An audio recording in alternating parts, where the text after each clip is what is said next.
नमस्कार। Legal education के segment में आपका स्वागत है। अभी तक हमने भारतीय दंड संहिता की धारा 60 तक पढ़ लिया है, समझ लिया है कि 60 में क्या है। आज हम बात करेंगे धारा 61 से और आगे की धाराओं के विषय में।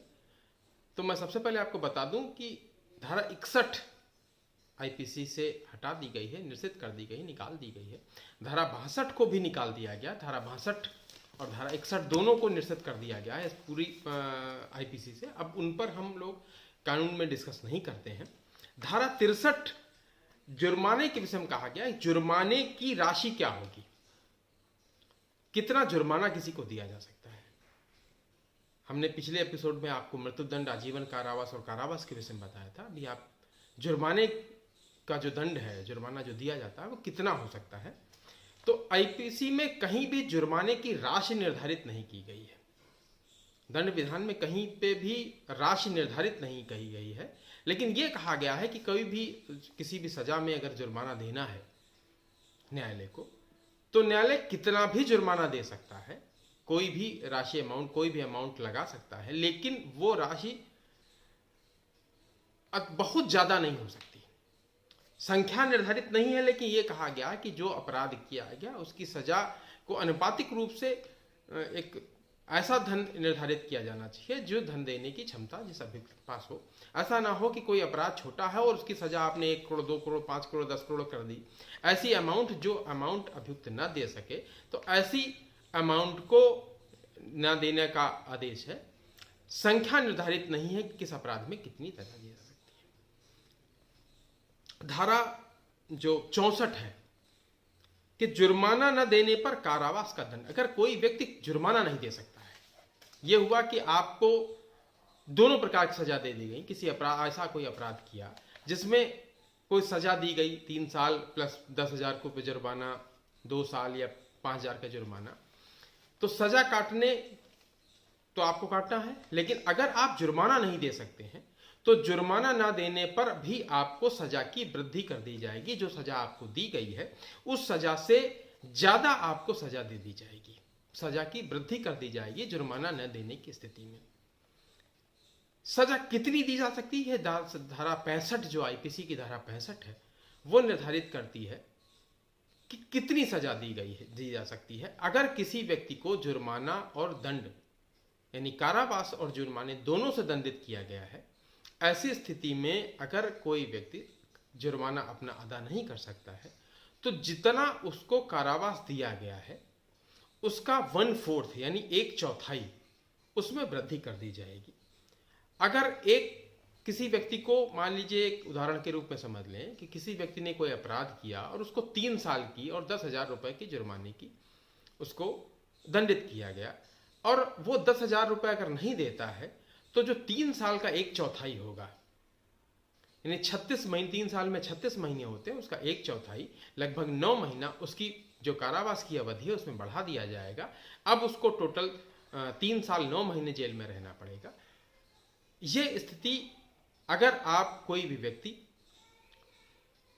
जो जुर्माने की राशि है वो अदा नहीं कर पाता है तो धारा 66 जुर्माना ना देने का दंड जो है क्या हो सकता है। अगर कोई व्यक्ति जुर्माना दंड नहीं दे सकता है तो उसे साधारण कारावास या कठिन कारावास, दोनों में से कोई भी एक दंड दिया जा सकता है। जैसे मैंने अभी बताया आपको कि 1/4 से ज्यादा दंड नहीं दिया जा सकता है, लेकिन वो 1/4 जो दंड होगा वो निर्धारित होगा उसको जो दंड दिया गया है उसके आधार पर। अगर किसी व्यक्ति को 3 साल और 10,000 रुपए की जुर्माना दिया गया है, लेकिन 3 साल उसको कठिन कारावास के दिए गए हैं, तो जब अगर 10,000 जुर्माना वो नहीं देगा तो 9 महीने जो होंगे वो कठिन कारावास के होंगे। और अगर किसी व्यक्ति को 3 साल साधारण कारावास और 10,000 की जुर्माना दिया गया है तो 10,000 रुपए अगर वो अदा नहीं करता है तो फिर 9 महीने होंगे वो साधारण कारावास के होंगे। यानी कि जो जुर्माने के एवज में जो दंड दिया जा रहा है वो इस बात पर निर्धारित होगा कि उसका जो दंड है, जो मूल दंड, जो अपराध के एवज में उसको दंड दिया गया वो किस प्रकृति का है। अगर कठिन कारावास है तो कठिन कारावास दिया जाएगा, अगर साधारण कारावास है तो साधारण कारावास दिया जाएगा।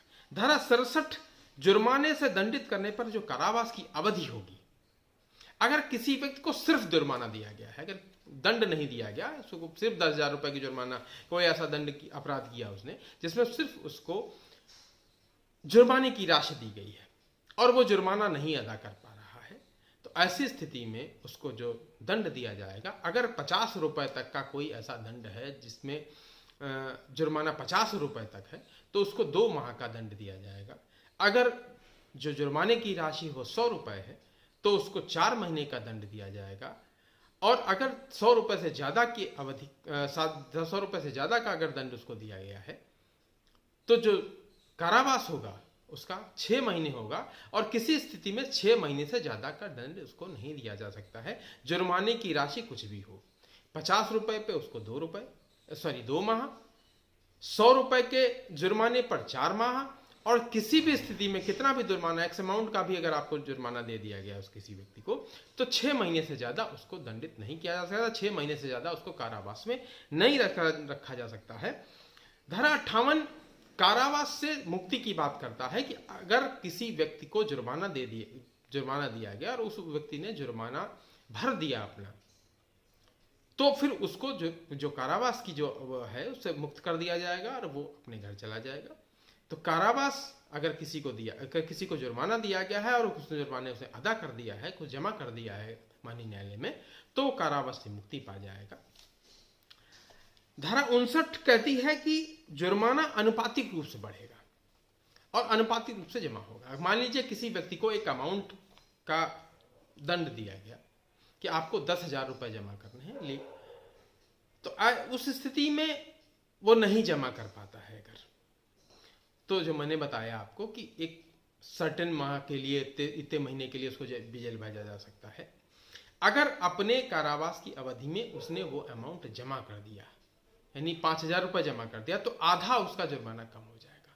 जितना रुपया वो जुर्माना अपना जमा कर देगा उतने महीने की सजा उसकी कम कर दी जाएगी। जितना अगर वो सारा जमा कर देगा तो सारा छोड़ दिया जाएगा। अगर अनुपातिक रूप से वृद्धि करके अपनी जमा करता है तो उसी अनुपातिक रेशियो में उसके महीनों को कम कर दिया जाएगा, और अंत तक जब कर सारा जमा कर देता, धीरे धीरे करके जमा कर देता है, तो धीरे धीरे उसको छोड़ दिया जाएगा। अगर पूरा नहीं जमा कर पाता है तो जितने रुपए के एवज में उसके महीने बन रहे होंगे उतने महीने का उसको दंड भोगना पड़ेगा और बाकी के टाइम उसको छोड़ दिया जाएगा। धारा 70 कि किसी भी व्यक्ति को अगर 6 माह से ज्यादा, अगर किसी भी व्यक्ति को 6 साल से ज्यादा की सजा दी गई है, 7 साल की सजा दी गई, 10 साल की सजा दी गई, तो जो जुर्माने की रकम होगी वो 6 साल के अंदर उसको जमा करनी है। अगर 6 साल से ज्यादा का अगर किसी आदमी को सजा दी गई है और उसको एक अमाउंट भी उस पर निर्धारित कर दिया गया कि 10,000 20,000 रुपए उसको जमा करना होगा अपने दंड के साथ साथ, कारावास के साथ साथ, तो जो साथ जो उसको धन जमा करना है, जो जुर्माना जमा करना है, और अगर सजा 6 साल से ज्यादा की है तो 6 साल के अंदर उसको जमा करना होगा। किसी भी स्थिति में 6 साल से ज्यादा के सजा प्राप्त व्यक्ति को जुर्माना माफ नहीं किया जा सकता है, भले उसकी मृत्यु हो जाए। अगर उसकी मृत्यु हो गई है, उसके पास कोई संपत्ति है, तो वो जो जुर्माने की राशि है वो संपत्ति से उसकी ले ली जाएगी। संपत्ति को बेचकर, संपत्ति को कुर्क करके, संपत्ति का समर्पण करके उतने अमाउंट की राशि, उतना अमाउंट उसकी संपत्ति से ले लेगी सरकार, और उसके बाद उसकी जो सजा होगी वो मुक्त होगी, भले ही वह व्यक्ति मर चुका हो। यानी मरने के बाद भी संपत्ति से किसी आदमी का जो धन है वो ले लिया जाएगा। ये धारा 70 है। आज हमने बात की धारा 61 से लेकर 70 तक, 61 और 62 निरसित है, आपको मैंने बताया। आगे हम बात करेंगे उसकी आगे की धाराओं के विषय में। बने रहिए हमारे साथ। आप हमारे इस चैनल को सब्सक्राइब करिए, लाइक करिए, शेयर करिए अपने लोगों तक, और बहुत जल्द हम फैमिली जो विवाद हैं, जो पारिवारिक विवाद हैं, उन पर भी अपने एपिसोड्स लाने वाले हैं। धन्यवाद आपका।